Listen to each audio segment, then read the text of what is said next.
right, a little bit of War by Madison Rising, and we are back. Welcome back to the Wolf Den on the Dangerous Grounds Network.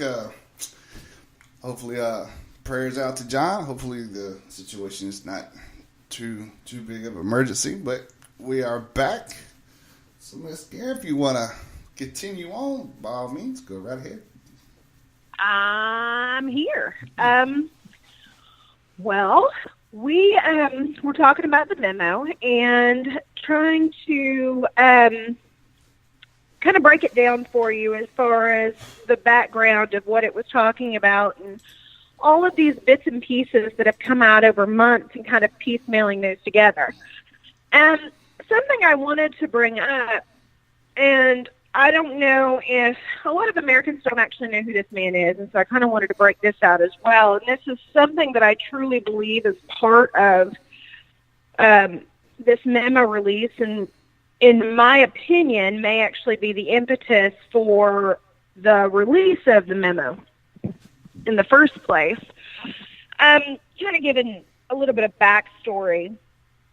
They say that it's up to Americans to research and connect the dots, and that's kind of what we're doing here. And we're going to travel down the rabbit hole just a little bit and talk about one former U.S. intelligence contractor for the NSA and the CIA by the name of Dennis Montgomery. A lot of Americans actually don't even know his name, but you should. Montgomery actually walked away with more than 600 million classified documents on no less than 47 hard drives from both the NSA and the CIA. His breach is actually considered larger than that of Edward Snowden. And why is that important, you ask? Okay, so take a trip down memory lane with me for a little bit. I'm going to go back to March 22nd of 2017. That's when the House Intelligence Committee Chairman, Devin Nunes, gave a press conference. And he, after saying that there was no evidence that President Donald Trump had been surveilled or wiretapped, he all of a sudden, out of the blue, gave a press conference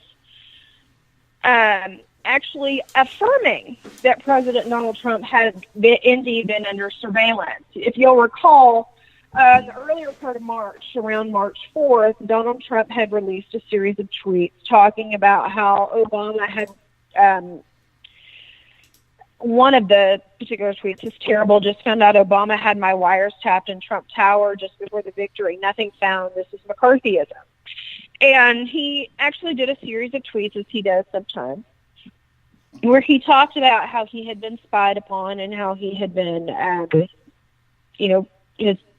surveilled and so on and so forth. And, of course, the pundits and the talking heads on mainstream media and whatnot laughed, and it became kind of a running joke that there was no evidence that he had been wiretapped or he'd been surveilled or been spied upon unjustly or whatnot, and it almost became like the butt of a joke, like late night talk show hosts and whatnot.